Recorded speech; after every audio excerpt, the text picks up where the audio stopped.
मैं आपका ध्यान उस ओर आकर्षित करना चाहूंगा कि अभी जब सदन चल रहा था, सदन चलने के दौरान विधानसभा में मैंने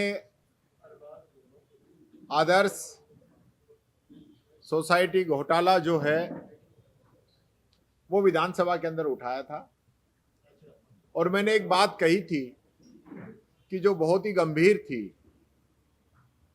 कि जो एक्यूज है उसका वकील और गवर्नमेंट का डबल एजेंट, यानी दोनों तरफ से सेम ही वकील, सेम ही फर्म जो है वो उसकी पैरवी कर रही है। मैं आपको याद दिलाना चाहूंगा, मुकेश मोदी और उसके परिवार के द्वारा आदर्श क्रेडिट कोऑपरेटिव सोसाइटी शुरू की गई 1999 के अंदर। 2010 और 2014 के बीच में तकरीबन 22 लाख परिवारों ने 15,000 करोड़ रुपए अपने इस सोसाइटी के अंदर जमा करवाए। 2014 और 17 के बीच में इन लोगों ने सेल कंपनियां, फर्जी कंपनियां बनाने का काम शुरू किया और लगभग 125 फर्जी कंपनियां इन लोगों के द्वारा बनाई गई। उनमें इन्हीं के परिवार के, इनके मिलने वाले, इनके रिश्तेदार, वही लोग इसके मालिक थे। तकरीबन 62 वो लोग थे। 2018 के अंदर इसमें एसओजी ने एफआईआर दर्ज की,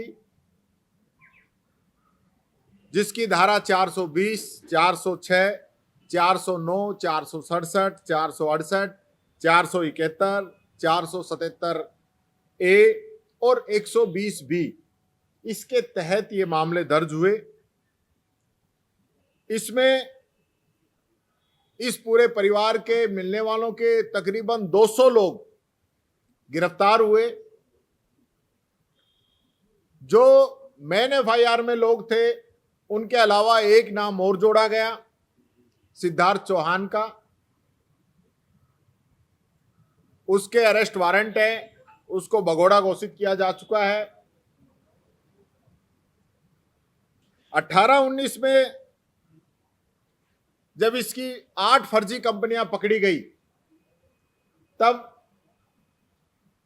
ये सरेंडर नहीं हुए तो इनको भगोड़ा घोषित किया गया।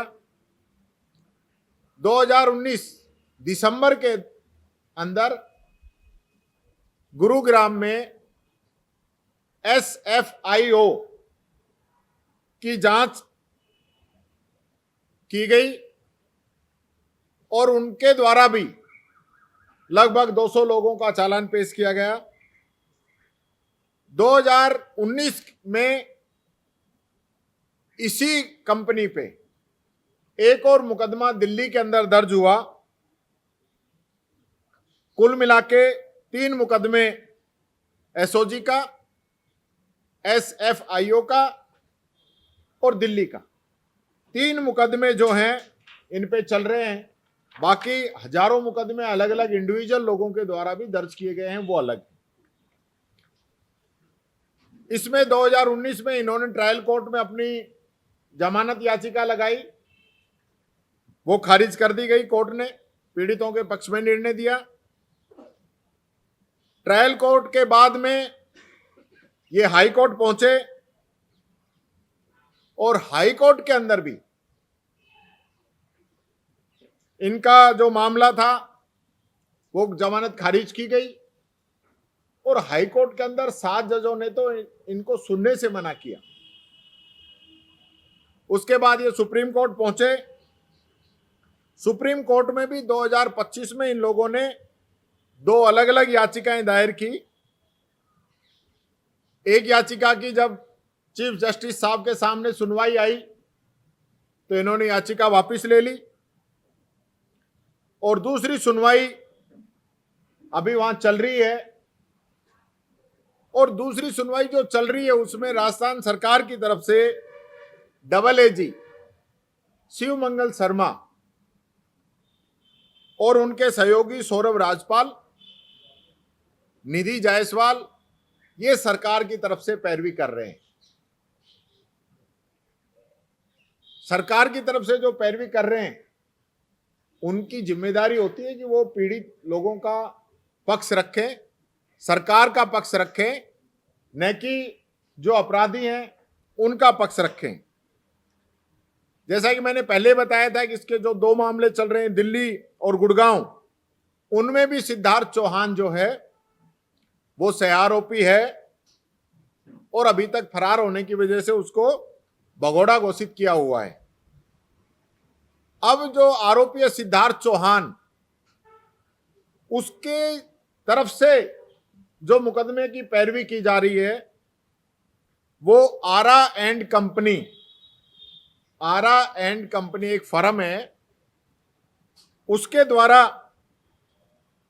की जा रही है और वो शिवमंगल शर्मा, सौरभ राजपाल, निधि जायसवाल और इनके साथियों की फर्म है।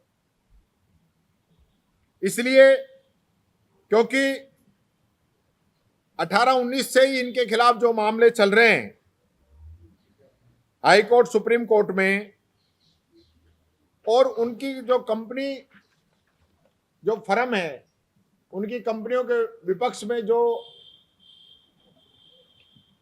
कंपनी के विरोध में जो हमारी जो फर्म खड़ी है, जो वकीलों की है, आरा एंड कंपनी, वो सेम हो गए।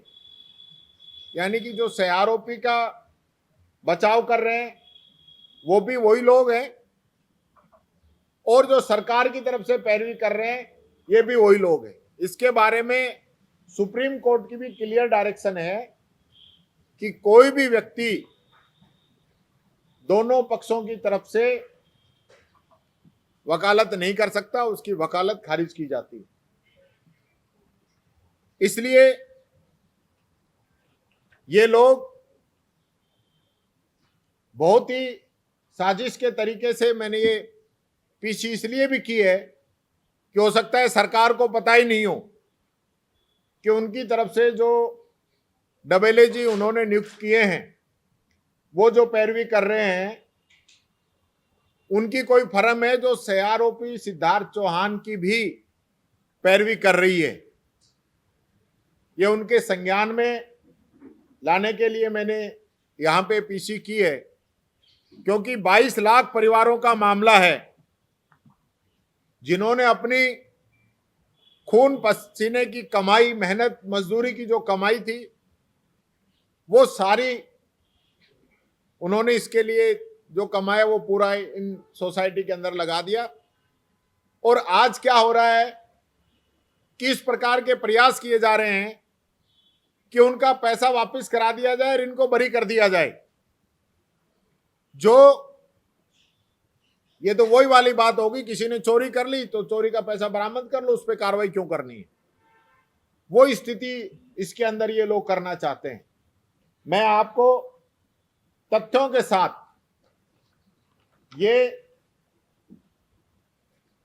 सुप्रीम कोर्ट में जो AAG के रूप में शिवमंगल शर्मा जी जो पेश हुए हैं, ये तो एक तो लेटेस्ट ही है जो कि 16 मार्च की सुनवाई थी। इसके अंदर सेकंड नंबर पे नाम है शिवमंगल शर्मा, 16 मार्च को जो पेश हुए हैं। ये 4 फरवरी 26 को सरकार की तरफ से पेश हुए हैं। शिवमंगल शर्मा जी सेकंड नंबर पे नाम है। इसी प्रकार से 13 जनवरी को शिवमंगल शर्मा जी पेश हुए हैं।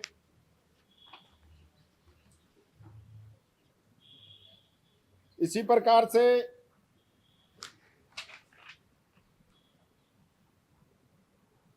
27 नवंबर 25 को ये लोग पेश हुए हैं। ये टोटल वो डॉक्यूमेंट्स हैं जो इस फर्म के जो लोग हैं वो लगातार पेश होते रहे हैं। आप चाहेंगे तो मैं आपको इन सब की जो है 5 फरवरी 26 को भी ये लोग पेश हुए हैं, ये सारे डॉक्यूमेंट्स विद प्रूफ के साथ मैं आपको दे दूंगा। ये वो दस्तावेज हैं जो सुप्रीम कोर्ट में शिवमंगल शर्मा और आरा लॉ फर्म द्वारा जो सिद्धार्थ चौहान के वकील के रूप में जो पेश होकर इन्होंने किए हैं, ये आप देखेंगे 2/5/23 को ओरा एंड कंपनी, शिवमंगल शर्मा, सौरभ राजपाल, ये एक एक करके सारे हैं। जिन जिन तारीखों पे ये पेश हुए हैं सारे तथ्य इसमें उनके हैं। इसी प्रकार से ये हाई कोर्ट में जो हाई कोर्ट में पेश हुए हैं उनके तथ्य मेरे पास मौजूद हैं। ये SFIO द्वारा जो केस किया गया है उसमें सिद्धार्थ चौहान को जो भगोड़ा घोषित किया है, आरोपी माना है, वो सारे तथ्य मेरे पास है। क्योंकि मौसम खराब हो गया है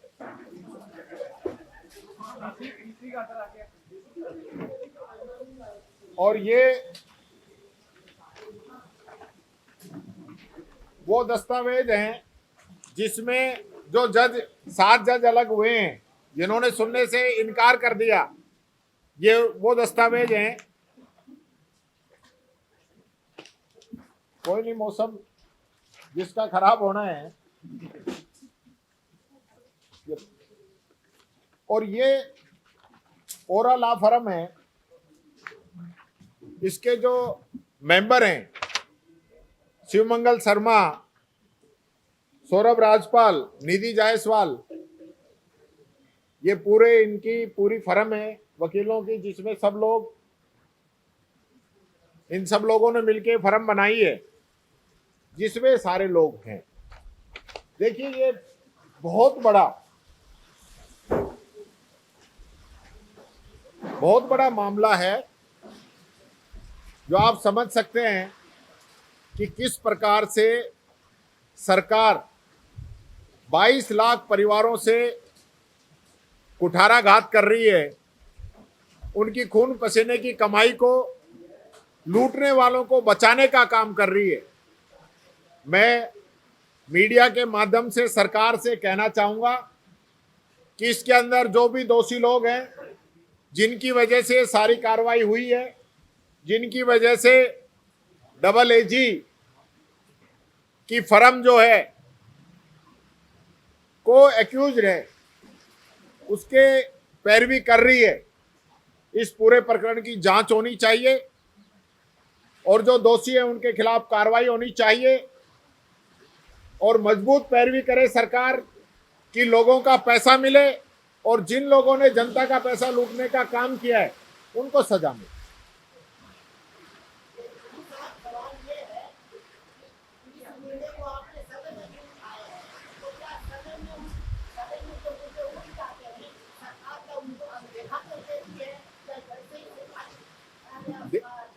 देखिए आपने बहुत अच्छा क्वेश्चन किया है।